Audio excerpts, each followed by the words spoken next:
Voin June ni som ni pali sang ni som ni panga thole ni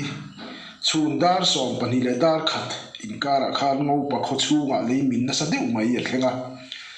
chu video he mi a kanan huangin he le min na lai hi national highway kong manipur kaltlang kong khani a ngau pa kho chunga ni to a he hemi kan hnung lama po hian in enge moza ta oma police check gate te le petrol pump te po oma ti chuan kho chung tak tak kha lalu cholo deuh hlek mama amai ro chu kho chung kan ti poin adi thotu ra ngai tai la ti chuan he le min hian ngau pa khua pu samuela in le a workshop kong thanga om kha a hnol bo traffic maya ra phla khop mai poi khop maya pu samuela te chung kwa kan tor pui le maya tin ngau pa khotlang throi tu te le NGO thlang throi tu te pan buai khop maya hei voin nia hian i theyang angin malak dan kong anan ngai tu a amma ro chu ma han lak viau donin leimin lo om bel thei ania tin lungtla te po lo om bel thei ani boka chuwang chuan i ma han laka han di viau kha a thei lova khol mang poin i chet alak thei lo ani tun din huna chuan amai ro chu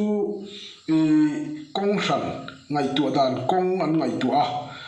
chu nakina a video te po an la mutura ngai la ti chuan thi lai te a chung sang mual chung a hian community health center damdoin oma damdoin ram ani to a damdoin building tan po hian he leimin hi hlawom khobin an soi ani chuwang chuan damdoin bungrua te po theyang angin anin thiar chuak ti te po an hria a mara chu hmuna kan han mulova i thete kan an soi le tongka tanga kan hriat kha ni ve maya ti chuan hemi leimin awang hian motor zin vei vak te manipur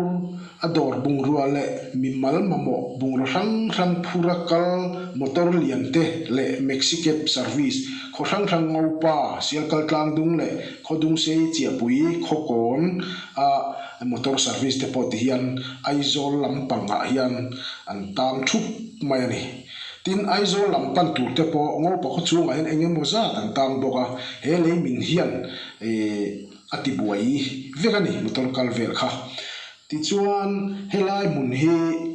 a lei a thol deuh hlek bok ni nan soya chuwang chuan leimin hlawom tak la thlen bel zel thei ani mar ju thlen to lo sela kan du khop maya ti hian NHIDCL kong lai chung atanga lo tla kha khani a ti chuan a min chana hi a chan tak kan hrelowa lei thol wang nge ruwa sur wang nge kong lai wang nge kha kan hriat pha kom lova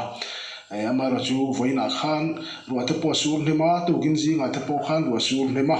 chung awang te po chu ni mai thei boke tin kong thanga ni china kan soi pu samuela in le a workshop building le abung ruwa furniture zong kha kong thanga lei in a len thla vika hanol thla vika chuwang chuan tun din huna chuan hei hi han khoi ngai na om lova ho tu te khotlang throi tu te le NGO rang throi tu te le chung kwa te nan ro manangin nak tu lama te chu teng chuan heng bung ruwa seng hoi thei le la khom theng ang kha la khom turin an rel ni om tak ani ti chuan he kong puya hian motor kan soita kan khan veivak tam khop maya Mizoram chau ni lovin Manipur kaltlang na kong ani awangin motor te po tam tak ti hian ni tin zan tin an vei ani he kong a pinta ka chon eng ti ka nge atlang le ang ti kha soi mai thei ani lova eng ti re nge heta hian anomang eng ti re nge an tarang ti kha kan soi thei mai lova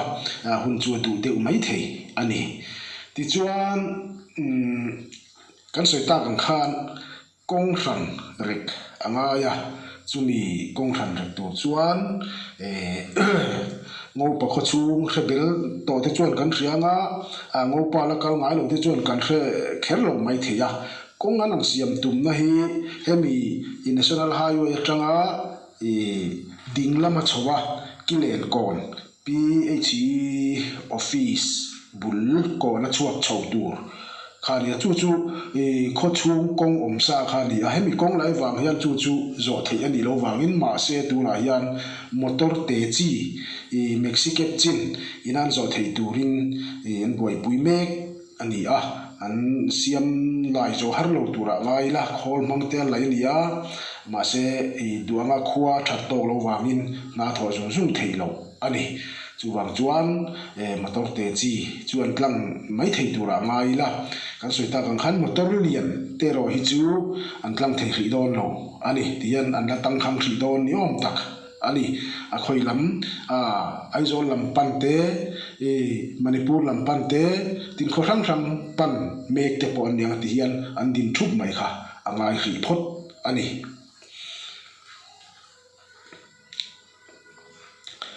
ti chuan zin vei vak motor le bung ro phur motor mai ba kha ngo pa kho chunga ram na thoka chuak motor akal te po ti hian an tang ve zel boka kong min leimin awang hian chu wangin kaya an kal mai te po ngai tura ngai an motor ro chu a then te chuan an da mai te po ngai tura ngai la tunan tar na hian chu tiang chu an din mun ani mek ani ngo pa khotla nga chiat na ra phak tak mai a thleng kan ti lo thei lo wa ayan na sa zo in a thleng angin a thleng to lo angin ti po kan soi thei lo wa mai ro chu i thleng to lo sela adum khop maya ti chuan kong thar rek turin ti hian an bo sai me ga tuna hian an lai zo trep to a khol mangan be ani a man mo taka be ani wangin lai ani wangin an zo har lo wanga he ta khi ta khian an chowanga ni chin kan soyan khan kilen kon PG office bula an chuak chowanga ti chuan kor chua an hemi kong pa ngai ava pole don ani ti chuan hemi kong a kal te zinga zin ve vak mai ni lo poile men mai pakhat chu ruang phur basin aizol tangin ruang an ron phura chia pui khwa pi thian kimi kum som ni pasari ni a pasal la din truanga ni a chu nak tu ni som ni le pa nga a hian vuitur ani chu wan ba satlang thei ta lo wangin ti hian helai tangin anin pe chhawanga helai tang hian chia pui thlengin ruang motor tangin an phur don ani chu an din hun ania khongai thla khop maya chiat to athuan hi le mai ti hian ruang hemi kong an lai thara hian an siam thara hian an zon chhome ani a mi thi chung te bo kan tuar pui khop mai ti kha kan soi lang du bok ani a ti chuan hemi kong hi kan soi ta ang khan eng ti ka nge tlang ang ti kha kan soi mai thei lova tlang thoi sila duam khop maya asiam na tho thoi thei lo chuan ni thum me mate po la nga ngai mai theya ngo pa khotlang te ro chu khwal sin mizoram pialam manipur atlang turte manipur atanga aizol kal turte mi khwal boi pui tur an nei melani chuwang chuan ngo pa hi khoi lung rual an nia an ti le thei emen tura ngai la thau me khote tak an ni lova wei me general conference te KGP general conference te po lo thleng to nia khotlang in lung rual tak an nia an chiat to nai ro chuan poi kan ti a mi khwal lo tuam hlom le tang khang lo boi pui na te po that takin an thok thei tura ngai la thange